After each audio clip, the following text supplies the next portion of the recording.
judges ruled in Israel. Right.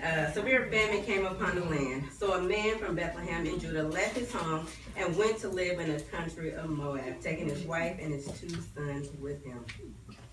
And if you drop down to 3, the Elimelech, which is the husband, he died.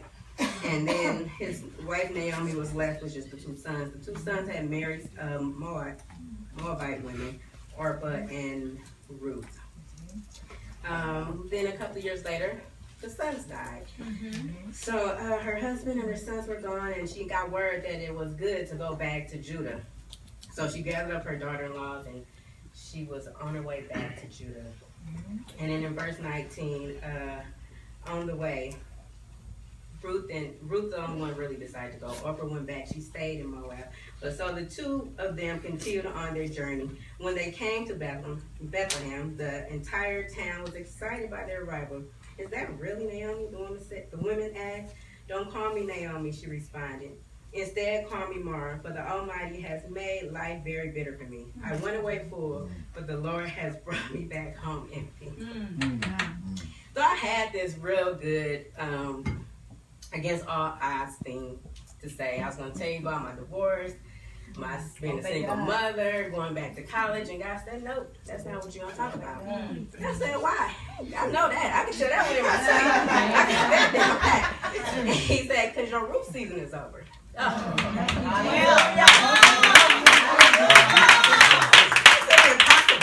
It's impossible, because Ruth, that's like my best friend. Like, we've been hanging tight for a long time now. Like, see, I don't know who my biological father is, so I had an identity issue from a young age, and I hated my last name because I didn't know who it belonged to, and I rightfully didn't know if it really belonged to me. So then I got married, and I clung on to that name because I knew this family, they loved me, I loved them. Then we got divorced and kind of took the name back. So the first thing I did when I got saved was search for myself in the Bible. Yes. Because they told me all the answers to life was in the Bible. So my question was, who am I? Yes. So first I found myself at the woman of the well. Then I was Hagar for a while. And then about 4 years ago, I met Ruth. Yes. And that has been my BFF. Like, we kick it all the time. We talk and we hang out. Like, it was real. Like me and Ruth really hang out. And you know how best friends hang out, they start to say you look like each other. Like, people really start calling me Ruth. I got a chapter in the memoirs of Phenomenal Woman, and the title is They Call Me Ruth. Like, so it's real. So when he said my Ruth season was over, he kind of stole my best friend and my identity in one whop. And I was like, that don't make no sense. I don't have nothing that Ruth accomplished. Like, how? And he stole my hope, because I usually say that I was still in the field season of my Ruth journey. So if I was still working hard, I was getting noticed by Boaz and having a little baby and be co-order in the field, and I had none of that. So I'm like, how could my Ruth season be over? He said, I know y'all hang out and your life is parallel, so I tell you. He said, when Ruth husband died, it opened up an opportunity for her to leave her home, leave her family and friends, and go to this new place, this place of praise, go to Judah and start this new life. And when she got there, she worked hard. And you know, her mother-in-law had this little pity party, but because Ruth is a go-getter, I said, yes, that's my best friend. We got that in common. He said, since she was a go-getter, she went to work, and she didn't complain about it. She didn't have no attitude about it. She picked up the scraps. So when Boaz came, they had good words to say about her, and said she worked hard, and she had went for this like labor ready day job, but she got a tip job because she worked the barley season and the wheat season. And in the end, she did end up marrying the owner of the field, came and co-owner to the field and having a baby. And I was like, yes, Lord. And again, I have none of that. And he said, because you're thinking too literal. You really think that you're waiting for this husband and baby and co-ownership to the field.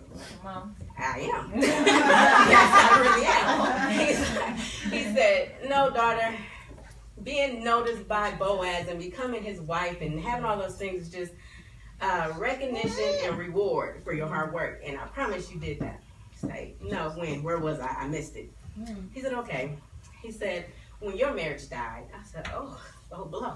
He said, well, your report was final. It was around the same time that you decided to go back to school and you went to Laney and you graduated there and opened up this grand opportunity for you to leave your home, leave your friends, leave your family, and go to Louisiana and study at Grambling. Did you not? I said, yeah. He said, when you got there, you worked hard. I said, I did. He said, you worked hard as a mother, a student, and in church. He said, at church, you scrub floors, you mop floors, you swept floors, you vacuum floors, you painted walls, you cleaned bathrooms, kitchen, and an hour before service, you and Brittany was in there praying. And when the first lady would call in the midnight hour, said she needed her prayer warriors, you would get out your bed 1, 2, 3 o'clock in the morning, and you would met her at the church or at her house, wherever it was, and you prayed. I said, yeah, I did do that. He said, you was a good mother out there, too. Your son was on the AB honor roll, and you made sure that you was at every event you could. Then you opened your home to other students, and you mothered them while they lived with you. Did you not? I said, I did. He said, you worked hard at school. You yourself was on the honor roll, the president list, the dean's list, and you got awards, and you got certificates, and you got medals. And even in your senior year, you received a scholarship that they only give to freshmen and sophomore, but because of this awesome recommendation from your pastor, and your senior year on your internship, your last semester there, you received that scholarship. Amen. I said, yeah. He said, well, give your pastor a high five for the recommendation. He said, and then you graduated, and your mom was there, your son was there, your sister is there, and you got your degree. I said, yeah. He said, so your roof season is over. You went, you worked hard, you got recognized, and you got rewarded for it. And I said, okay. Well, then who am I now? Because I was Ruben. I was good on the roof, and now you're telling me I can't be Ruben no more. He said, you Naomi. Naomi. But see, Naomi is not a bad thing. Just in my roof season, Naomi was this wise woman, somebody I really put up on a pedestal. Like, she gave good advice. She brung Ruth out of old battle of Moab. She brung her to the land of praise, and she advised her all these things. She got the field and the husband and baby. So I love Ruth. I mean, I love Naomi, and when he said on Naomi, it was like he was changing me from girl to woman. Like, he upgraded me real quick. And I was like, I don't know if I'm really Naomi. How am I Naomi? And then he allowed me to see Naomi for the first time. Because I never seen Naomi as Mara. I always seen Naomi up here. And then he said, tell me what you know about Naomi from chapter 1. I said, well, they went to Moab, her husband and 2 sons. Then her husband and 2 sons died. And he said, okay, stop right there. He said, so you're telling me the men in her life that were supposed to cover her, protect her, love her, provide for her, they died? I said, they died. They're gone, they're gone. They left her? I said, they left her. Yeah, you can say that. He said, what is the source of your identity issues? I was like, what? He said, get ready, darling, I'm about to stab. Minister, come on. He said, what is the root of your bitterness? I was like, oh, I ain't never been called bitter before. And I said, then my father left me. And then when I tried to cling on to my husband, he left me too.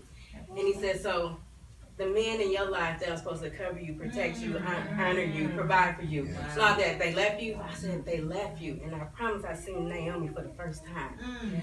And I seen her for the first time. And so I grabbed Naomi by her hand. And I said, Naomi, I am so sorry. I'm so sorry that I had you so up high up here that when I was going through my own mess, when I was texting and calling and complaining and crying, I couldn't see up there you had your own mess you were going through. And I don't even know if somebody was up there praying or praying for you, but I thank you for being there for me. And I'm so sorry for not seeing you. But Naomi to Naomi, I see you now. Amen.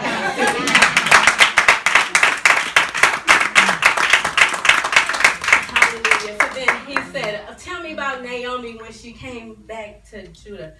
And I said, well, it seemed as though she had this spirit of depression the moment she walked on the ground. It's like she was bitter, and I believe that she may have been a little ashamed because she went away full and she came back empty. Like, he said, so tell me how you came back when you came back to California.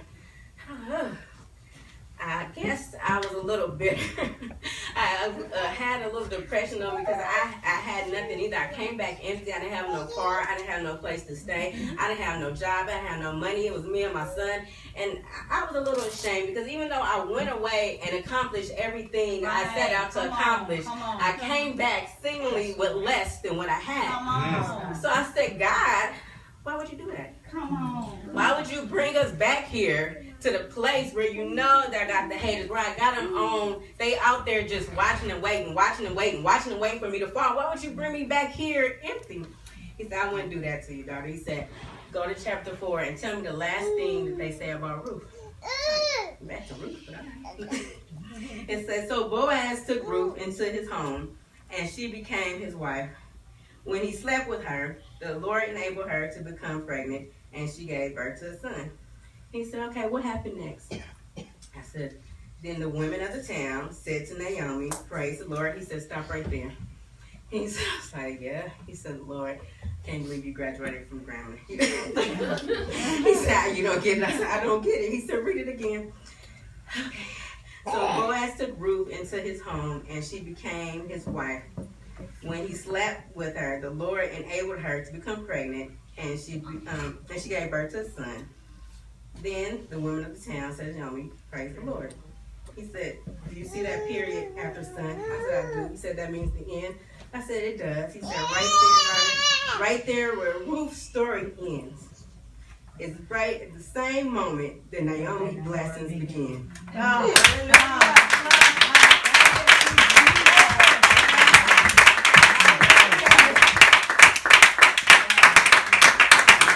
So, daughter, you're no longer Ruth. Your Ruth season is over.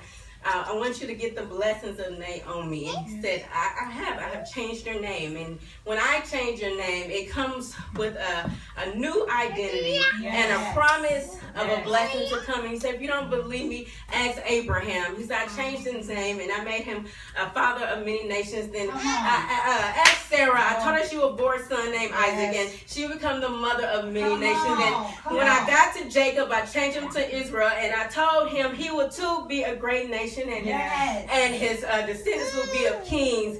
And watch this. The land that I promised Abraham and Isaac, I will give to you, and your descendants will inherit it too. So the blessings last for generations and generations. And I shouted and I cried and I ran around. And he said, but daughter, I don't want you to get caught up on the name. He said, I don't. He said, because it's not what I call you. It's how you respond when I call you. And I know your spirit was uneasy because I wouldn't talk. You thought I was ignoring you. You thought you missed out on the opportunity to talk to me.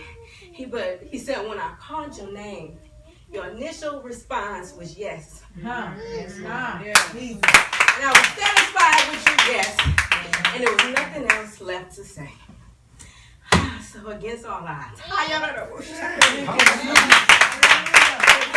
get up here and tell you my testimony. And I can say that I truly have a new identity and I know who I am.